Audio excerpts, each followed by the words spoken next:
Chocolate chip cookies. The all-time classic when it comes to cooking with cannabis.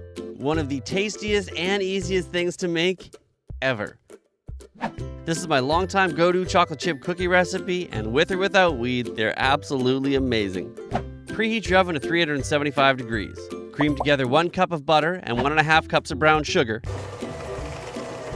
Then add in 2 eggs and 1.5 teaspoons of vanilla. Then beat till smooth.